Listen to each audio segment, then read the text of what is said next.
మన ఇండియా దగ్గర ఉన్న long range land attack cruise missile ను చూసి ఇప్పుడు టర్కీ వణికిపోతోంది. ఆపరేషన్ సింధూర్లో పాకిస్తాన్ కు సపోర్ట్ చేసినందుకు టర్కీకి చెక్ పెట్టేందుకు మోదీ సిద్ధమవుతున్నారు. టర్కీకి LRLACMతో ఇప్పుడు ఇండియా చెక్ పెట్టబోతోంది. ఆ దేశానికి శత్రు దేశమైన గ్రీస్ కు ఈ మిసైల్ ను అందిస్తోంది. దీంతో టర్కీ వణికిపోతోంది. Hi friends, welcome to News Pocket. Long range land attack cruise missile ఇప్పుడు మన దేశం రక్షణ వ్యూహాన్ని మార్చేస్తుంది. మొదట LRLACM అంటే ఏమిటి ఇప్పుడు చూద్దాం. ఇది భారతదేశానికి చెందిన defence research and development organisation DRDO రూపొందించిన సబ్సోనిక్ క్రూయిజ్ మిసైల్. 2024 నవంబర్ 12న ఒడిశాలోని చందీపూర్లో ఇంటిగ్రేటెడ్ టెస్ట్ రేంజ్లో దీన్ని ఫస్ట్ టెస్ట్లోనే సక్సెస్ చేశారు.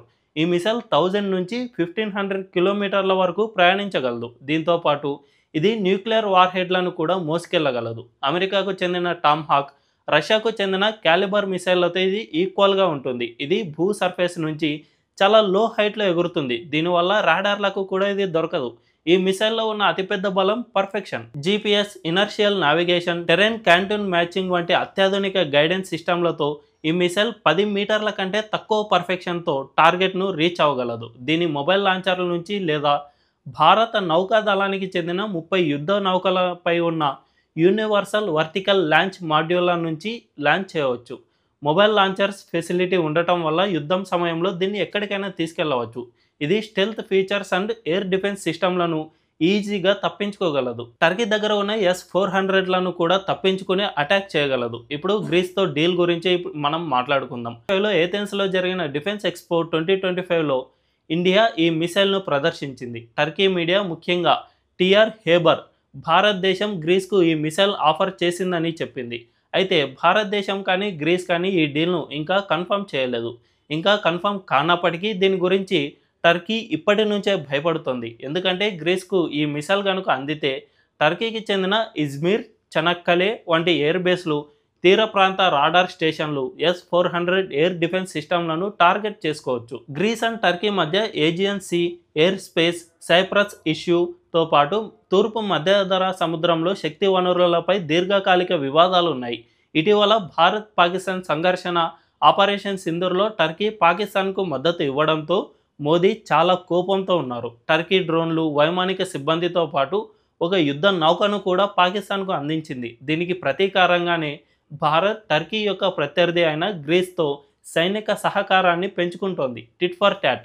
మనతో ఫ్రెండ్షిప్ చేస్తే మనము ఫ్రెండ్షిప్ చేస్తాం, మనతో శత్రుత్వమే కోరుకుంటే మనం రుద్ర తాండవానికి సిద్ధంగా ఉండాలి. భారతదేశం గ్రీస్ మధ్య రక్షణ సహకారం ఇటీవల బలపడుతోంది. భారతదేశం air chief marshal VR Chaudhary గ్రీస్లో గ్రీస్ ఎయిర్ ఫోర్స్ అధిపతిని కలిశారు. దీంతో పాటు ఇప్పుడు రెండు దేశాలు ఉమ్మడి సైనిక విన్యాసాలు కూడా నిర్వహిస్తున్నాయి.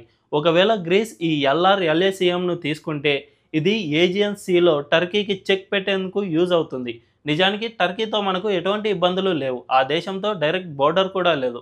మనం కూడా టర్కీకి ఎప్పుడూ అన్యాయం చేయలేదు. కానీ టర్కీనే మన దేశంతో శత్రుత్వం పెంచుకుంటోంది. ఆ దేశానికి ఇస్లామిక్ నేషన్స్కు క్యాలిఫేట్ అంటే అందరికంటే పెద్దగా వ్యవహరించాలనే ఆశ ఉంది. దీనివల్ల మిడిల్ ఈస్ట్ దేశాలపై తన ఆధిపత్యం చెలాయించాలని చూస్తోంది.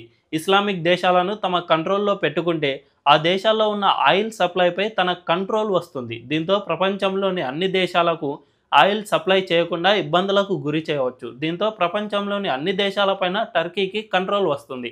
అందుకే ఇస్లామిక్ దేశాలకు టర్కీ హెల్ప్ చేస్తూనే ఉంటుంది. అందులో భాగంగానే పాకిస్తాన్కు ఎప్పటి నుంచో సపోర్ట్ ఇస్తుంది. ఆ దేశానికి నిధులు, ఆర్మ్స్ సప్లై చేస్తుంది. అంతేకాకుండా ఎప్పటి నుంచో టర్కీ కశ్మీర్ విషయంలో పాకిస్తాన్కే మద్దతు ఇస్తుంది. నిజానికి ఇస్లామిక్ దేశాలకు క్యాలిఫేట్ కావాలంటే ప్రపంచంలోనే ఎక్కువ మంది ముస్లింలు ఉన్నది మన ఇండియాలోనే. కానీ ఇండియాను టర్కీ ఇగ్నోర్ చేయడానికి ఉన్న మెయిన్ రీజన్ మన దేశంలో ఆయిల్ రిసోర్సెస్ లేవు. సో దీన్ని బట్టి చూసుకుంటే ఈ ప్లాన్ ఇస్లామిక్ దేశాలకు పెద్ద కావాలని కాదు. టర్కీ మెయిన్ రీజన్ మాత్రం ఆయిల్పై తన కంట్రోల్ తెచ్చుకోవడమే.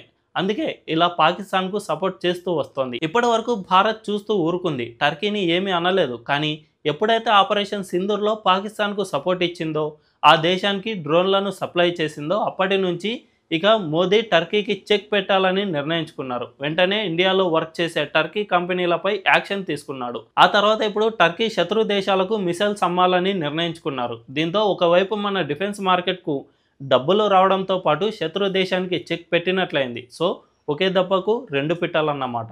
ఈ వీడియో మీకు నచ్చినట్లయితే లైక్ చేయండి. మన ఛానల్‌ను ఖచ్చితంగా సబ్స్క్రైబ్ చేసుకోండి. Thank you.